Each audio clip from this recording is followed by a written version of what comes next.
Hello and welcome to the Discover History YouTube channel, and once again we are being inundated with requests. Some of them are actually coming from schools that would like to show the videos in classes as part of their learning. Some of them are from individuals, and it's not all children, by the way. I will also add the requests are coming in from adults, and what we're going to do is over the next weeks and depending on how long we fully go for with all these videos once a day, we'll be able to answer some of the questions and requests for you. So today our video is for one individual known as Beth. So on behalf of Helen, myself and also Ian, our new tour guide, hello Beth, a little wave for you from all three of us. And I believe you were asking a question just the other day about leather. Where does leather come from? Well, to start with, that is a piece of leather. It's a piece that I always use to demonstrate with, and I'm sure, Beth, you know what this is, and you've probably seen 101 things made out of it. Leather is actually an animal skin. Usually we take leather from cow skin or cow hide, as it's often called. However, technically you can actually use any form of skin to make leather out of. Leather is actually the product, and the animal skin, the hide, is the raw material, the basic material before you turn it into that. Now today we use leather mainly for shoes and belts, for example. They're the two main things. But if you go back in time, first of all, we have made a lot of things out of leather, and you may be surprised by some of these things I have here that are in fact made out of leather. To start with, one of my favourite items, this is a tankard. These were made out of leather, not always, but some of them were made out of leather. They even made huge jugs out of leather as well, which was sometimes called a blackjack. And the way these are made is you take the animal skin, you process it, which I will be talking about in a moment, and then you cut out the shape and you sew it together. So you might just be able to see there where all the stitching is. So it's actually sewn together. And then it is usually lined with something like pitch. It could be lined with tree resin, tree sap, the blood from a tree, or even beeswax if you've got the money to afford it. And basically it makes that waterproof to drink your drinks out of. So it's quite an unusual one, really. To go along with the theme, this is a leather costrol or water bottle, and once again it's made out of leather the same way as we would make a pair of shoes. It's cut to shape, it's sewn together, and I've actually seen one of these get made, and what they have to do with it is they soak the leather in water and they fill it with sand, and then at the top they put in a piece of wood and they hammer down the sand, and that will actually stretch it to that shape. Then they let it dry, empty out the dry sand, and then they line it with the beeswax or the pitch, and it makes a very good container to hold your drink. Technically not a water bottle, because as we know, people in the past did not like drinking water. Water was a dangerous thing in the days gone by, mainly because it was contaminated with sewage. You have a glass of water in the Middle Ages, technically you are drinking everyone's wheeze and poos in your street. It's quite a disgusting thought if you think of it like that. What else have we got? Well, we've got leather ties, once again, made out of animal skin, useful for things like shoelaces or even tying on armour. Saying that, some armour was made out of leather. Some armour was actually boiled leather, which made it rock hard. We know that even at Agincourt in 1415, some archers wore armour made of boiled leather.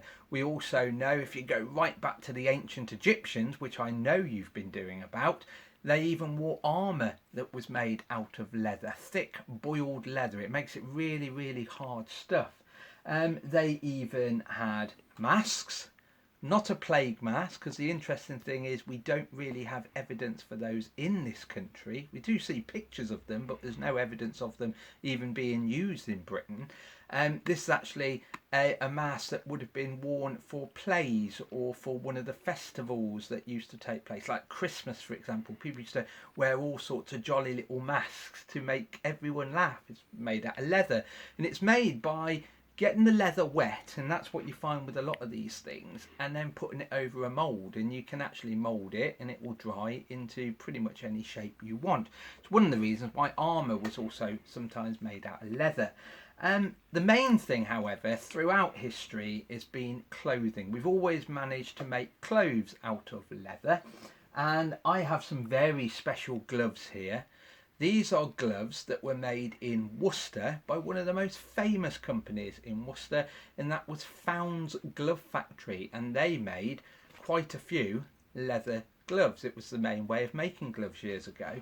Worcester was also one of the places where 80%, I think it was 80 to 85% of the glovers in Great Britain worked in Worcester. It was a big industry really after the wool industry. The interesting thing about all gloves is they were generally highly decorated, very important things, and were part of your outdoor clothing. Even women up to the 1950s and 60s would not be seen without a pair of gloves on when out in the street. It was quite an important thing in days gone by. But we also have things like leather jerkins, and the main thing are obviously the bouts and the footwear. And why are all these things made out of leather? Well, the simple answer is it's easily accessible. It's a byproduct. In other words, we eat the meat, for example. It's what's left over, the skin. And it's also very, very hard wearing. Same reason as why we have shoes today made out of leather. There are alternatives, by the way, today. But to go with the theme that I used yesterday on the Stone Age in particular, Stone Age people made a full suit of clothes which was technically made out of animal skin, so made out of leather. And the way they would do it is they would obviously skin the animal. They're going to use that meat and the blood and everything else. They even use the bone, as you will see in a moment. And when you see animal skin, it's usually quite hairy. This is actually a piece of cow skin, and you don't realise how hairy cows are, but that's down to the fact that very few people cuddle a cow. Not advisable, by the way. But there we have the cow skin covered in hair, and you have to get the hair off and get the blood off from the inside. So it was generally washed in a river, in a stream. That's what Stone Age people did. And then they would often peg it out and stretch it on a wooden frame. And the idea is you want it to dry out, and we know some Stone Age people even left it next to a smoky fire to smoke it of parasites and insects and all that sort of thing. And the drying and the smoking process is probably enough to actually allow you to use those skins for clothing. We also know they used to use flint scrapers. This is one type of scraper. They have lots of different types. Some people call these a standard scraper, and then someone say you can get little scrapers called finger scrapers, very much like a fingernail, but it's used to scrape the skin, basically, to get off what's left of the flesh, and also to remove the hair, because no one wants to walk around with hairy clothes, to be fair. It will get covered in mud if you think back to long ago. So you will eventually end up with something like this. So there's our Stone Age cow skin, and we've stretched it, we've dried it, we've smoked it, and we've scraped it clean. And then what you do is you can sew it, make it into clothes, and for that you would use an animal bone, which is being used as an awl, a way of boring a hole. These were sometimes made out of flint. And then you would have your thread, which was usually created from stinging nettles or any other form of fibrous plant. And even the needles were made out of bone.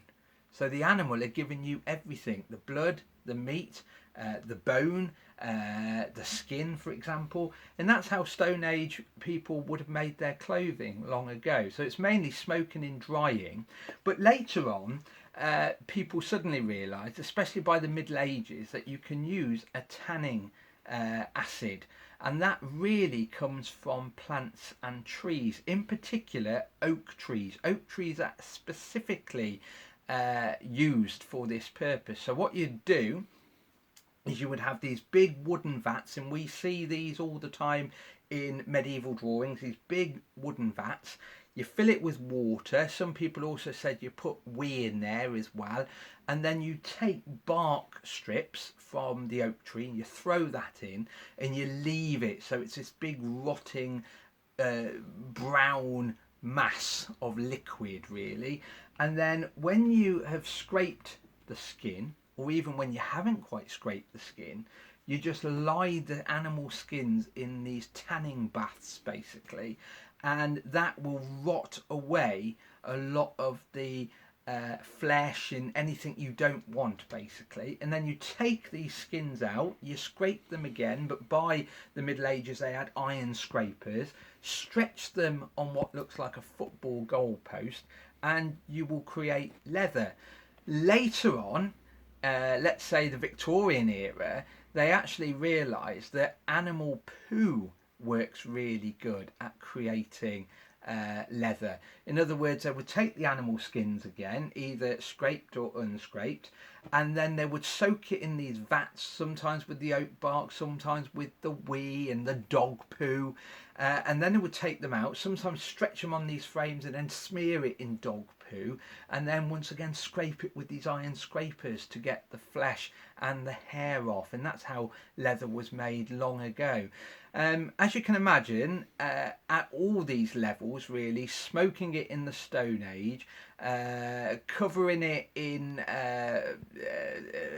dog poo, or even just resting it inside vats of wee and oak bark, it was a very smelly process, which is why if you have a look on maps and you find tanneries, which is how they where the people worked that made leather, were usually pushed on the edges of a town, and it was really because it was such a smelly process, absolutely stinky process. But interesting fact, in the Victorian era they employed children very much like you, who would go round the streets actually picking up dog poo with their hands to take it to the tanneries. Funny thing is though, they never ever called it dog poo. They never called it anything but the word pure. So some children were pure collectors because it was the pure ingredient. But by the 1850s, late 1850s, more common even after that in the 1860s and 1870s, they found other ways, and it was mainly using chemicals, including things such as sulfuric acid and lime, and that made leather quicker than all the other processes. So, quick recap. Leather years ago didn't always come from cows, but generally it did. You could do it the caveman way, the Stone Age way, stretch it, dry it and smoke it.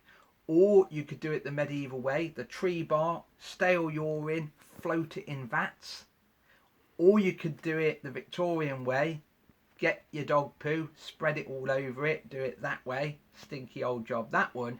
Or finally use the chemicals that the late Victorian people used to do.